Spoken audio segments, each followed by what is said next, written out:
Several questions have come in about removing the ovaries, ovarectomy or ovariectomy, as a cancer prevention strategy. And it links to the work that I'd like to sort of throw this to Marc to get his views on this, and also ask Nellie her views on this as it relates to what she's discovering about breast stem cells and breast cancer stem cells, and the notion of early estrogenic stimulation or lack thereof as a prevention strategy.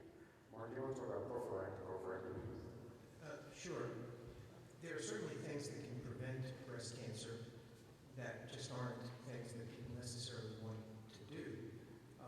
If you were willing to starve your daughters and have them be 5 feet tall and weigh about 95 pounds, their puberty would occur at about age 17, and they would have half the risk of breast cancer of having puberty at age 10. It's just not acceptable.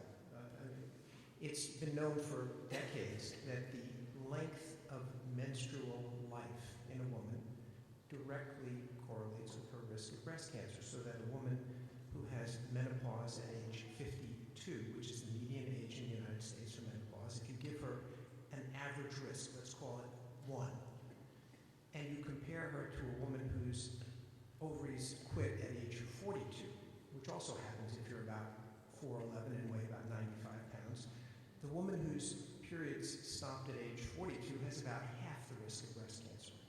So if you do prophylactic ovariectomy while your ovaries are working, in other words, in your 30s or 40s, if you're willing to do that, you will certainly have a substantially lower risk of breast cancer at an enormous cost, which is obvious. I mean, not only the cost of not having estrogens in your body when you might want them for all of the subjective reasons that you might, but it would incredibly increase osteoporosis, probably increase heart disease, and have a lot of other untoward effects. So it's not normally acceptable.